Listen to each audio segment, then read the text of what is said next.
right, I need someone to approve the agenda. I would go ahead and move to approve the agenda, the amended agenda. Second. Okay, those in favor say aye. Aye. Okay, we're gonna give our 5 minutes to our executive to give an overview of where we're at with our budget.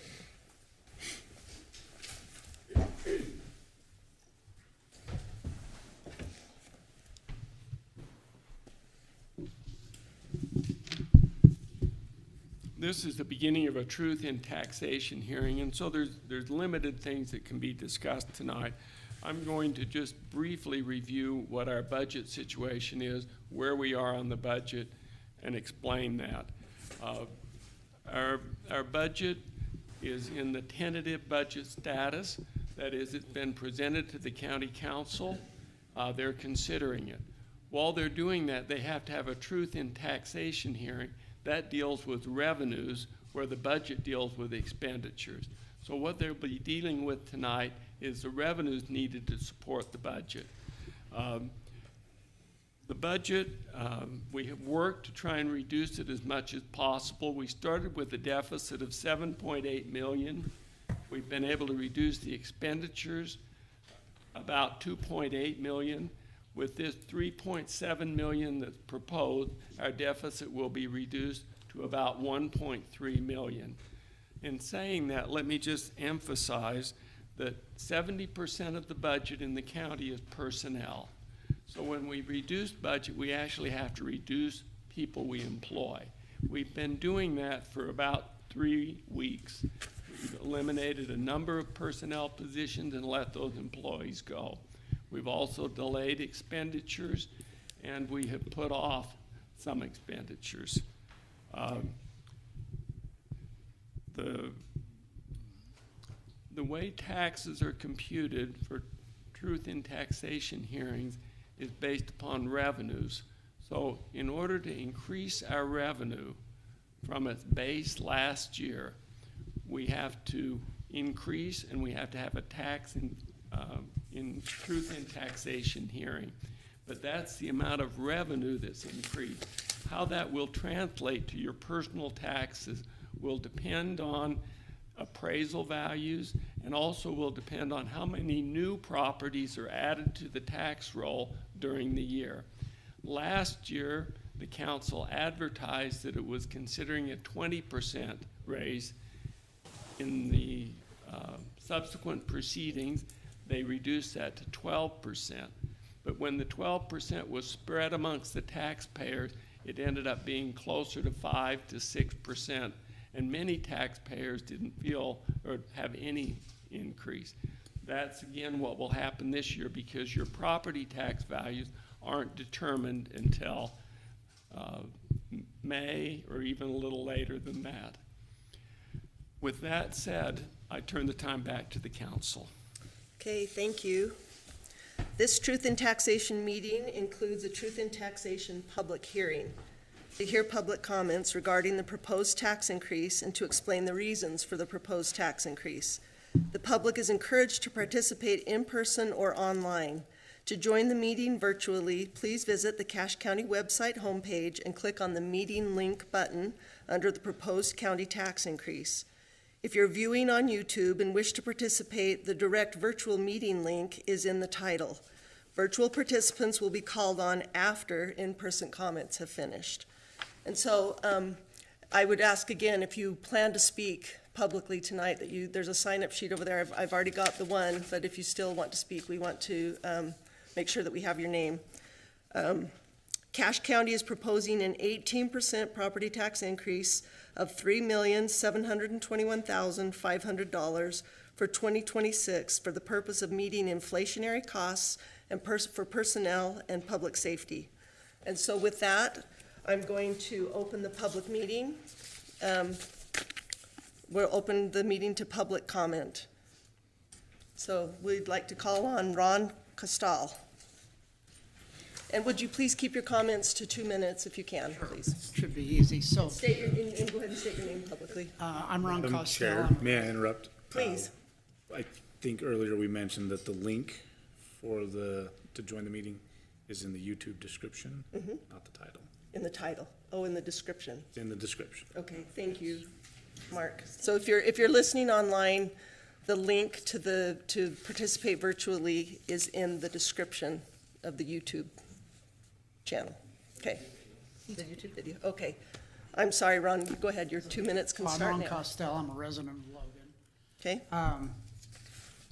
First off, I wanted to say, it's very good that you've gone through and kept our, work to keep our taxes low, et cetera. I wasn't able to get here in time for the general discussion earlier today. So the real thing the question I really had for everyone is, did you ask the taxpayers what we're really willing to, what services we're really willing to pay for? So like, with the firemen that are here, I certainly am willing to pay more taxes to make sure that we have fire protection. The garbage disposal, sewage systems, all of those things are really important to me on a daily basis. So I don't know what process, since this is just a revenue meeting really, we don't really get to talk about that, but it would be really nice as a taxpayer to know what it is you're considering. I know in the letter it said, like the library was gonna close, for instance. We are considering that's It's a still under consideration. So consideration, yeah. mostly it's like, well, maybe as, a taxpayer, we all say, hey, that's okay, keep that. How much is it gonna cost each of us? So it would be nice to have some way to weigh in on that budget in advance. We did set a budget hearing for the 2nd of December, where we will have a public hearing on that. Okay. And for a statement that may help, the county is in a position that a lot of what we do is the business. There are things we're mandated by the state. We don't get to choose. We have to run elections. We have to run the jail. We have to prosecute crimes. We assess properties. We collect taxes. Those are things that we are mandated by the state to do, and there's not a lot of wiggle room there. Those are things that we just have to have the personnel to do, so.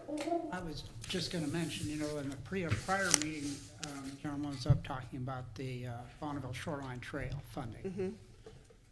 I use that several times a week. I know the upgrades that they've done up north are really nice. Yes, those are the things that as a community, we all get to support, or at least have something on. So I better get out of here, my 2 minutes. So I'm sure You're good. Thank you so much. Thank you. Okay, is Chris Nielsen here?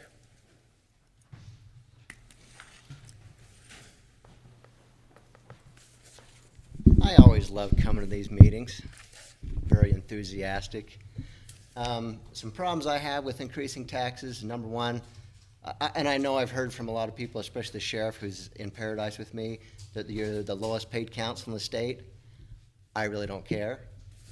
If you don't like it, you can move on and somebody else to take your place. That's how I feel about it.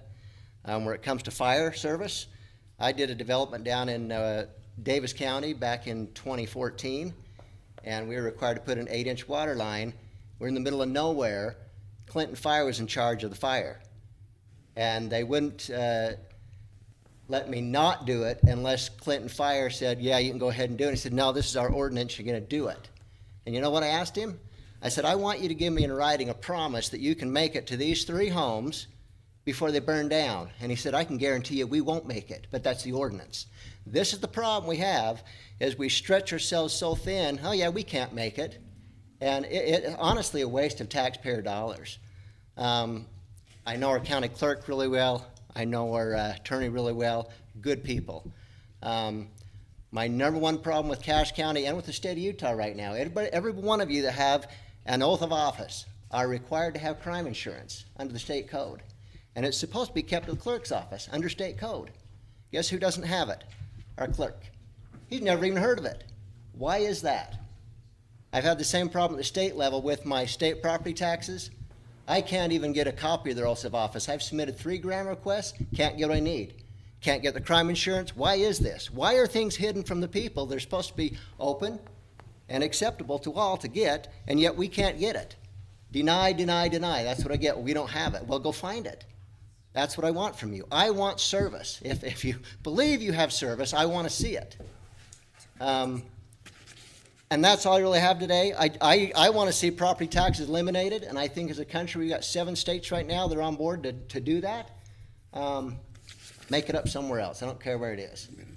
I don't have much good to say about our school district, and I do have our school district crime insurance. So I'd like to know where the county's is. We'll check on that, thank you. Okay, we have Kristen Christensen.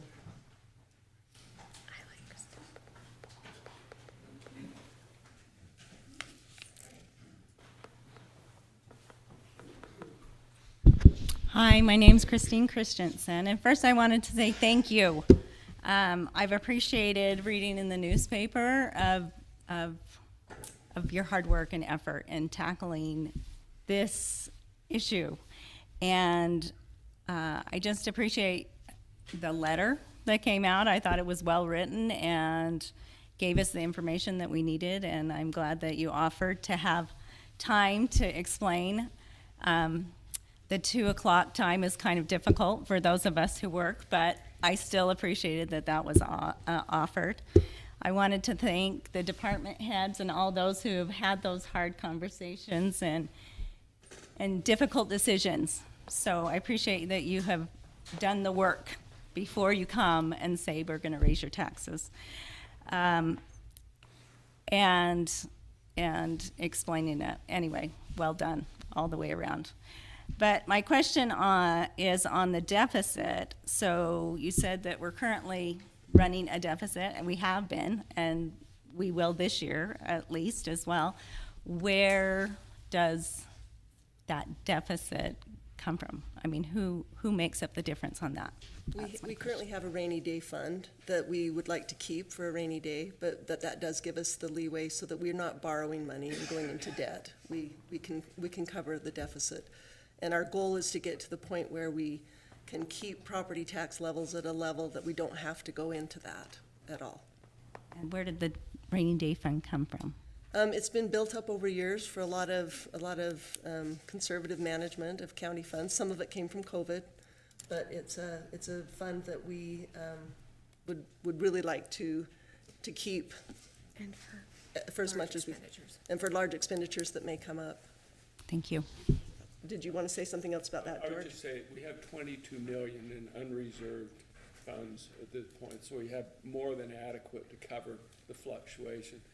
And we are working to reduce the deficit to 0 this year. We're not accepting of where we are. We just are going to continue to work that down. Okay, Keith Nelson.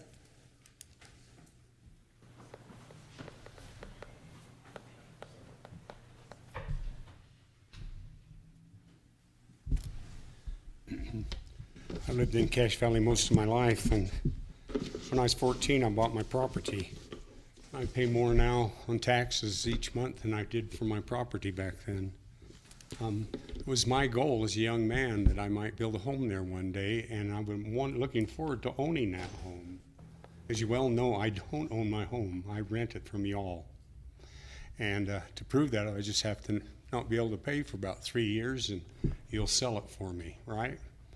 And so that's why it's kind of a concern. I'm retired on a fixed income, and it would be wonderful if I could sit down with my wife and say, you know, we're running probably a deficit this year. Well, let's raise our income about 15%. It would sure be lovely. Then I hear the school district's going to raise it 100%, so I don't know if I could pay that much. We're going to go from 300 and some odd a month to over 1,000 a month, and that's going to make it kind of tough on us. And I can't sit down in y'all's meeting that you're having right now and talk to my wife and say, you know, we need to come up with an extra $500 a month. And so you might consider that just a little bit. And I know that there's places to cut. I was a budget officer in the Air Force, and I know I could cut my budget pretty easy, and I did. So that's my concern is what do I do in order to keep my home that I dreamed of, and I find out I really don't own it. That's kind of a stark something. You all in the same boat. So thank you. Thank you, Keith, I appreciate that. Okay, was there anyone else in the audience that would like to speak that did not sign up? We'd like you to sign up on the sign-up sheet. If you haven't done that, it's, we can still manage that. Okay, for those who are listening online, please raise your hand, and when I call you, and the place where you raise your hand is on the bottom of your meeting display of your device. So please raise your hand if you would like to speak. When it is your turn to speak, we will first send you an invite to be a meeting contributor. Please accept you have to accept the invitation. Once you've accepted that, we will enable you to speak. As soon as you've accepted the invitation, please unmute yourself and turn on your camera. You will then have 2 minutes to speak. And I'll repeat those instructions as we go if we need to. So if there's anyone online that would like to speak at this meeting, now's your time. Please raise your hand on your computer. I'll give you a few minutes to try and figure that out.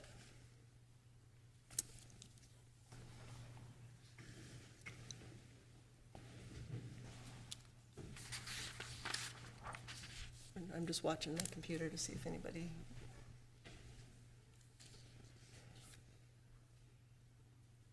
I'm going to give that another 30 seconds, just to make sure everyone has an opportunity.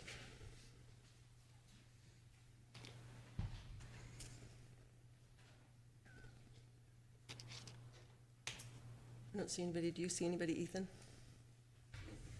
No, he's popped up. Okay, I'm gonna continue with the meeting then. If give that just a couple more minutes. If somebody wants to raise their hand, we'll take care of that at that time. Okay, at this time, I need someone to make a motion to close public hearing. Move to close the public hearing. Second. Okay, it's been moved and seconded that we close the public hearing. Those in favor say aye. Aye. Aye. Okay, so now is the discussion on the final action on proposed tax increase. And I just want to say thank you to everyone who's here. I want to thank our executive who came in just a couple of months ago and has really done an impressive job of managing where our budget is and giving us a clear direction. Here's where we are, and here's the pathway that we need to become whole. And it's been some tough decisions. Like he said, they have found $2.8 million of cuts. Some of those are really hard. Some, like he said, some people have been able to, we've had to lay them off, and that's a really tough decision. And I just want to say that I'm really appreciative of the 7 people up here, that the 7 of us work really well together. There's some hard decisions to be made, and we don't take that lightly. And I just hope that that if you have any questions, those of you that saw the presentation that Executive Daines did, where he pulled up a specific person's taxes and showed where they were 5 years ago and where they have gone in the last 5 years. Anyone who's interested in that, we have several people here in the room that would be willing to pull you outside in the hallway and show you that for your own taxes, if you're interested to see where your tax rate has been and where it's going. So with that, I'm going to turn discussion over to the council. We have to make a decision on the tax rate tonight. Madam Chair, I move that the Cache County Council raise the combined health and general fund ad valorem property tax revenue by 18% for the 2026 fiscal year. And I'll second that. Okay, it's been moved and seconded that we, let me read this exactly. It's been moved and seconded that we raise the combined health and general fund ad valorem property tax revenue by 18% for the 2026 fiscal year. Is there some discussion on that, further discussion? I have some things I'd like to say. Thank you. Thank you, Executive. Appreciate what you've done and how you've worked things out. It has been a hard time with it, but there's some things I'd like to say regarding the library and the Senior Citizen Center. We had a public hearing on the library a couple weeks ago, and all of those that wanted to participate should have come and expressed their views with that. But I, as a Logan citizen, am being double taxed. on the county library. And I think we really need to take a good hard look on that. And those of you who are outside of, of the Providence and River Heights should voice or, take a good look at that. And do you enjoy being double taxed?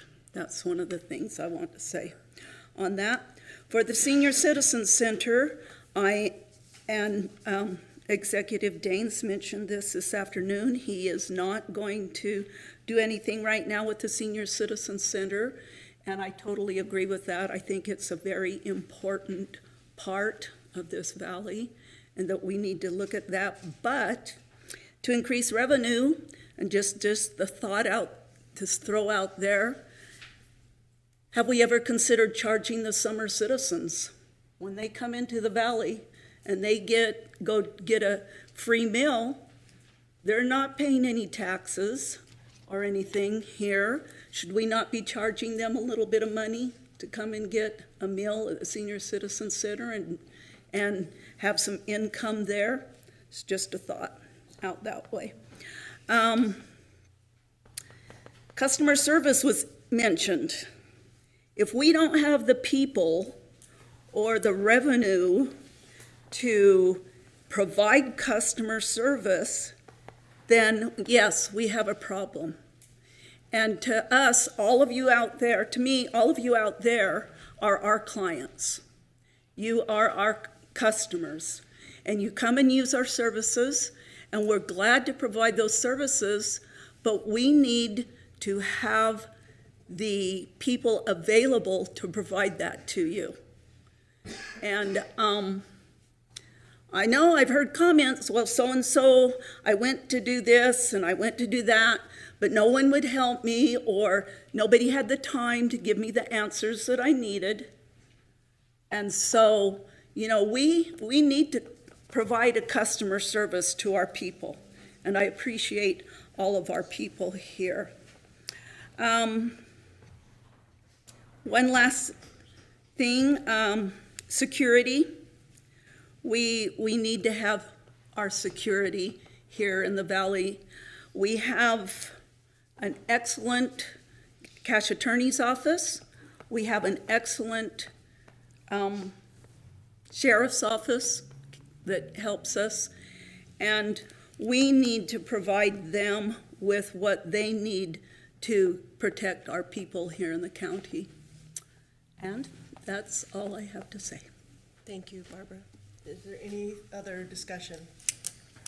I'll mention a couple things. It was Ron, I think, that brought up a couple points. He mentioned the Bonneville Shoreline Trail, and I think I really appreciated the point about asking taxpayers what services they value, because at the end of the day, this is a value exchange. You're paying this money and you're getting something out of it, right? Barbara mentioned that some people have different thoughts on the library. That's a service I'm willing to pay for. Some people have said, yes, I know I'm being double taxed and I'm still okay with it. We want to hear feedback like that because it helps us make a decision. Again, to that point, with the Bonneville Shoreline Trail, to use as an example, we found out today we just got $1 million in grant money. Cities have put in for that. The county has contributed via the RAPS tax. That's a tax that is on your food when you go to eat out, which is not necessarily earmarked the same way the general fund is. So some of these fundings, and I get that there's a lot of complexities with taxes, but some of it isn't coming out of that same fund. Some of it is state grant money, some of it is RAPS tax, some of it is sales tax. There's a variety of sources. And sometimes that money has a multiplier effect. So if you cut it, maybe then the state doesn't put in money or the federal government doesn't put in money. So these are all considerations that we're making. And the question I always have when I start this process is, what can we cut, right? And we've seen cuts. We've seen departments eliminate positions and people. That's happening. How can we raise revenue? Well, we can do that next year, but that's not something that's going to help us right now immediately with the deficit. And there are already efforts to do that. And I want to be accountable for that. The other question with taxes along the lines of what can we value is, can we pull from the rainy day fund, which is also in the proposal, pulling $1.5 million from the 22 million. So as I've gone through the flow chart of what can be eliminated and what's left, you know, we're trying to do this as responsibly as possible. And I think the other big factor in this is, have we been incrementally increasing taxes as raises have gone up, as inflation has happened, as property values? When your property value goes up, that's real money. You can get a HELOC, that's equity you can do something with. Has it gone up in proportion to that? It hasn't. And so, quite honestly, we're running behind. You know, as what was brought up in a previous meeting, is proportionally, I can't remember how you put it, Executive Daines, but per capita, the dollar amount per person is the lowest in Cache County in the state. So I think we're trying to run lean. There's a certain point where you're running so lean that you start to see poor customer service, you start to see turnover because wages aren't keeping up. So these are all considerations we're making, and I want you to know every one of us is looking in great detail at that and trying to be as responsible as possible with this money. We're accountable to you. We want to hear from you, and we appreciate you coming to the public hearing. I know you have things to do. You have families to raise and hobbies, so it means a lot to come out here and hear from us. And I have made a commitment to try to respond to every single email that I've received on this issue. So if there's anything else to say, if you didn't say it here, please write to me or anyone else. And we need to hear your feedback as we do the final budget. Thanks. Thanks, Keegan. Anybody else have any further discussion? Sandy, I will. As was mentioned earlier, this has been truly collaborative. It's been very educating. I feel like it's been a good process.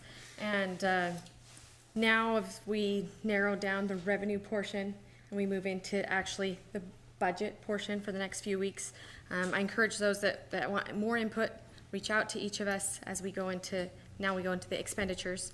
And we've gotten a very good budget from the executive and his team. And as he is not satisfied with using the 1.3 million from our reserves, we will continue to work on this budget. This is not, we will adopt a budget, and it will be a balanced budget for this year, but we will continue this process. We are fine-tuning as we have, as we continue the upcoming year. And so, and we've worked, I think, quite well with a lot of work into this, and I appreciate everyone and their efforts. Thank you. Anybody else? George? Let me just build on what Keegan said. We've had to play catch up the last couple of years. There was a series of time periods where our revenues were not keeping pace with inflation and with the growth in the county. We went back to 2019, which was the year before COVID hit and things kind of got turned upside down, and compared our budget to that time. We've had 26% inflation, that's just CPI inflation over that period of time. During that same period of time, 10% more population has come to Cache Valley. Those two numbers mean that our increase has to be 40% to just stay even with inflation and population growth. So we've compared our budget to that. Because if you have 10% more people, you're going to need 10% more services. Inflation, CPI may not be an exact match, but our employees that are 70% of our budget have to have a COLA every year. Our problem is we're playing catch up. That's why the increase this year is larger than we'd like it to be.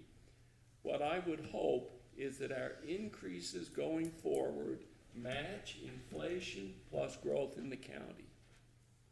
If we can do better than that, we become more efficient. If we can't do that well, we become less efficient. And that's how I'd like to measure our future. But if you're really interested, taxation is not a one-year game. It's a 5, 10, 15-year game. And what we'd like to do is set the county on a track that matches inflation plus growth. And that's the way we run our taxes. You need to understand that this is and we have a bunch of funds we operate for other entities, but we're a $60 million business. $60 million passes through Cache County and is spent in our general fund. We have 500, 600 employees. So this is a big business, large, and it takes sophistication to run it, and it's difficult. And frankly, it requires a lot of attention. We have very good officers. I'm pleased to say that that's what I've encountered here, is people who are willing to work together. We met with the department head. They came up with their deductions, and we didn't have a situation where it was a forced situation. People looked at us, agreed, and reduced their budgets accordingly. Measure us by the future. We have had to play catch up this year, but measure us by that future, and I think you'll be happy with what we do with our taxes. Thank you. Thank you, George. Okay, I have a motion and a second on the floor. If there's no further discussion. I'd like to share. It's kind of been interesting the past few years. We have had what I would declare almost the perfect storm. COVID came in, and a bunch of free money come flying around to everybody. Nothing's free though. And there was some mismanagement we've had to dig into. Home values because of relocation, and I will say a flood of people that were getting out of some areas that had serious mismanagement, were leaving and coming here and living and selling high dollar value homes, coming here and buying homes here, but inflating our values with what I call a false bottom to them. In other words, paying asking price plus to get those. So we've had an acceleration of home values. The commercial side did not grow as fast or was not able to keep up in the value. So home value shot up. They took a higher proportion of taxes as it was shifted from commercial because of the acceleration of value. Now we're seeing these are starting to somewhat flatten out, and commercial is strengthening, and so we're seeing a little bit of shift the other way in the total amount of taxes paid by those two entities, which I think is a huge process. It's kind of what I call a correction in what's happening in the economics of this county. The other thing is I am so pleased with the past couple months as things have been presented to us as a council, the honesty, the openness, the ability to understand, lay it all out. Our auditor has worked feverishly with the executive and gotten, I think, the truthful numbers of everything, laid it right out to where I think it's extremely understandable to all of us. There's a lot of numbers, but I think it's been brought to us in a form that, again, also if you've noticed in your tax bill that's come to you, in listening and reading the letters that have come, it's very explanatory. I think what's shared here and what was even shared earlier, very detailed. I appreciate it. I know I go back and I look at my taxes, and my taxes the past since 2019 have gone down. Dramatically, no, but they've gone down. But again, it's to offset the cost of living, no. And so we've got, again, some things that everyone is experiencing with their cost of living and inflation is still strengthened us against us in what we have to pay versus taxes and everything that may be piled onto that. I love some of the comments that were made here are very valuable. I love the comment about what we would really like to pay for. I think if we just said, okay, statutorily, this is all we have to pay for, we could probably still cut fairly deep. Whether if that's good for a community, I don't know. Your trail that you're talking about is so wonderful. I probably never will go on it. I'll probably end up paying for some of it, but there'll be a lot of other people that probably will go on it and enjoy it. And then I wish we would never call that fund a rainy day fund. I love rainy days. Yeah, I'm a farmer. And a rainy day means, hey, something's going to grow. I think more we ought to really look at it. It is our emergency money, because it wouldn't take much of a calamity, much of a whatever something would happen in the form of what you see in other parts of the world. Something like that was to hit here. That base money that we have to just function for a period of time to keep people safe, to get them emergency service, whatever it may be, that emergency money, to build a bridge, things like that, whatever it may be for emergency. I think that I would call that an emergency fund, and that needs to remain strong enough and healthy enough, and to dip into it for a little bit, for a short period of time, that's fine. But the long period of time, I think we need to just get it to where we're at a satisfaction level, and then move incrementally above that as we go. The other thing I would like to see is I would like to see a stronger return on things that we do for the state. We are housing Department of Motor Vehicles. I don't think we're getting really, they just say thank you.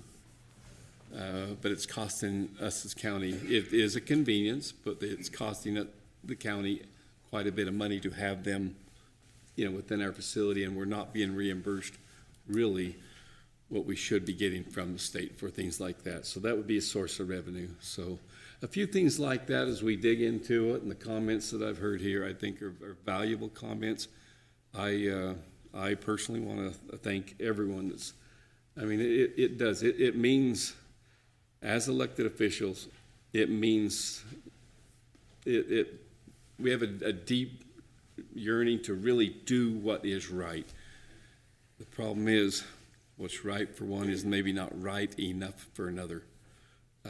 You're the judge. I just hope that as we make those decisions, that we are stretching ourselves to do the best that we can.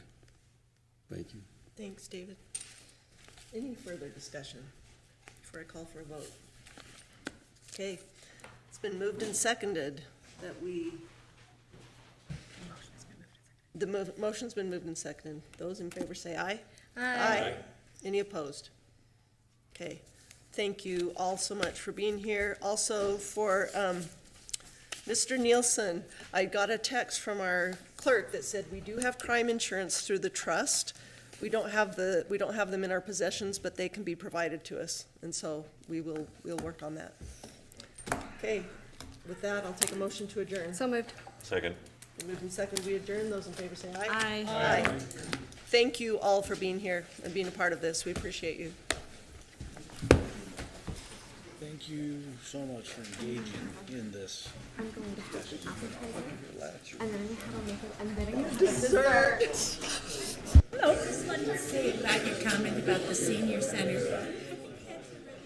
We were senior citizens. Been great. Thank We you. were citizens here for a couple of years. Were you? Yes, and then we ended up moving here a few years after.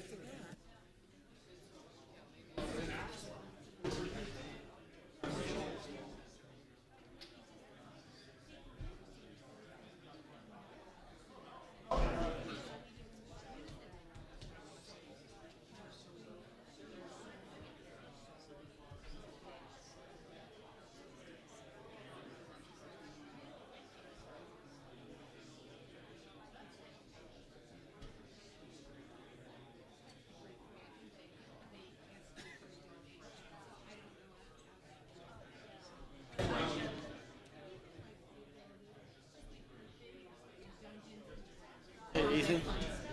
How's your brother doing?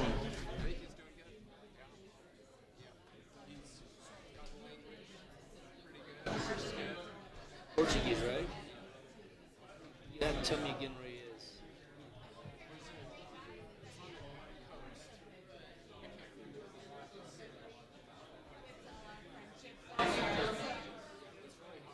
Is it hot?